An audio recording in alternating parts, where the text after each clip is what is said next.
Ủa nó xếp VPN không? Không, con đó đi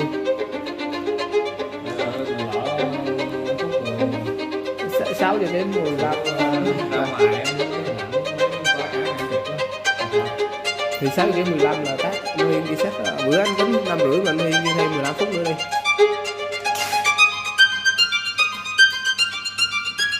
nó tự động tắt.